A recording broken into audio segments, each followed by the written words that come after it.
Yeah, but there wouldn't have been any purpose in making a film about an unhappy man, especially after the pandemic and especially after everything we all went through. And all of us in all these 2.5 years or whatever it took, always thought, shouldn't we start living differently afterwards? And we wanted to show a man who did live differently and of course essentially lived happily, because there's no use showing another depressed person in movies because you come out of the movie and see enough of them.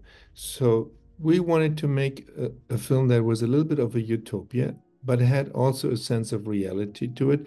And Tokyo was the perfect place for it. 一番最初に役所さんとビムが話をしているときに、その後すぐ役所さんが、なんか美しいお話になりそうな気がするって僕にポソッと言って、それから、あ、美しい話になるんだって思ってから考え始めたんで、美しくなったかもしれない。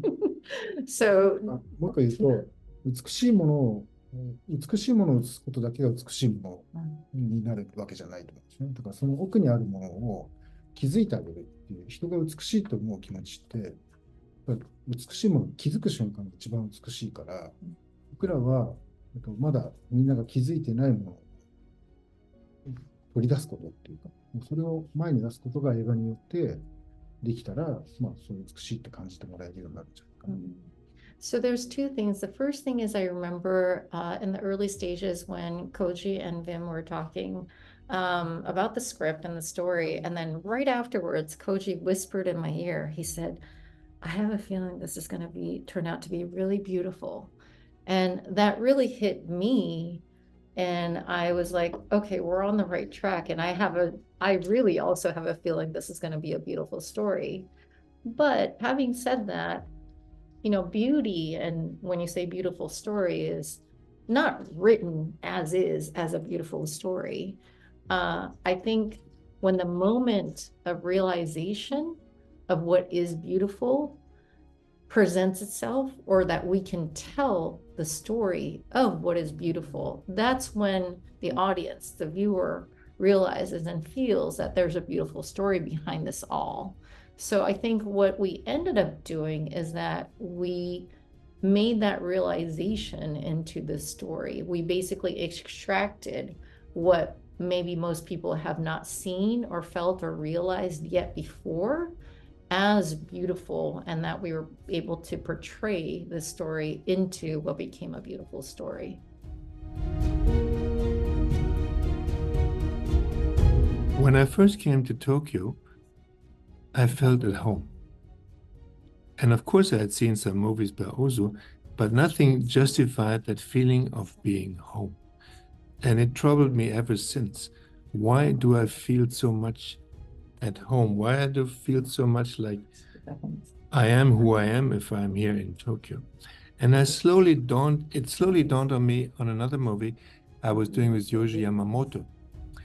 He's born 2 years before me, and we bonded like brothers on this film, and we realized we had the same childhood. He as a Japanese boy and me as a German boy. And we went through the same experiences, not only listened to the same music, but we lived the same life of a culture that was in shock, and another culture, American culture, that we liked and that we accepted as a pleasant alternative.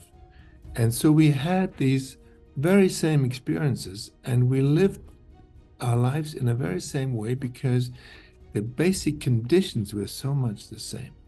So I have that feeling ever since, and I ever since also feel that Japanese have this deep sense of solidarity and this deep sense of that what is good for you has to be also good for others, because if it's only good for you, then it can't be that good. So, and this is something I really adore in Japan, the feeling of a social responsibility that is innate in every act.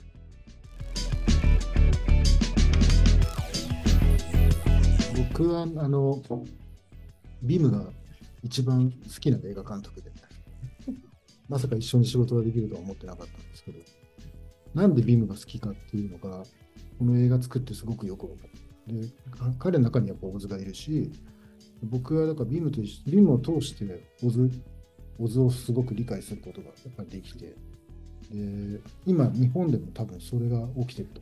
で、僕らが持っているもともと持っている美しいものを僕らは少し忘れかけてて、で、そのことにやっぱりビームが気づかせてくれてるって感じがすごいします。First and foremost, Wim is my favorite film director. So, and I never dreamt that one day I would actually get to work together alongside him creating a film. So it's not just an honor, but he's my favorite. I see a lot of things through him and Ozu, as you mentioned.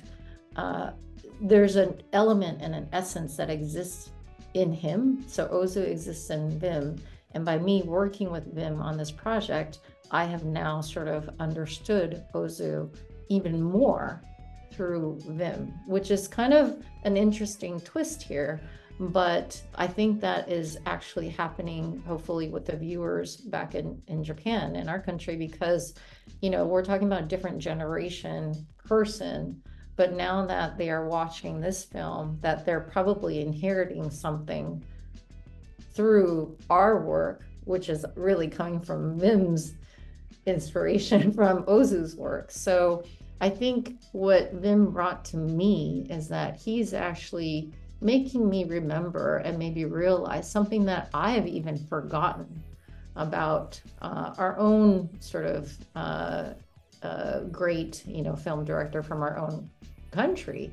And so it's an interesting twist here, but he has given me that gift to realize the beauty in all of it.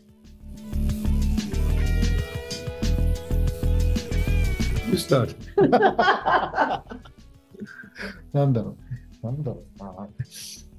でも古い年、オズが生誕120年で、40本近く改めて全部見直して、やっぱり僕は晩春なんだっけ、レートスプリングのデジタルリマスターがすごい好き。Well, there's a lot of films released, obviously, in 2023, but it also happens to be the 120th anniversary of the birth of Ozu.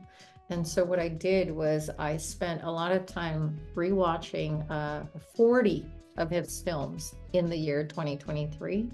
And I think out of all the 40 that I watched, I think Late Spring is my favorite. So I know it's not a newly released film, but a digital remaster of Late Spring by Ozu is my favorite of the year. It's probably better than anything in 2023 except this film. I was impressed by a number of films. I was impressed by the French film Anatomy of a Fall.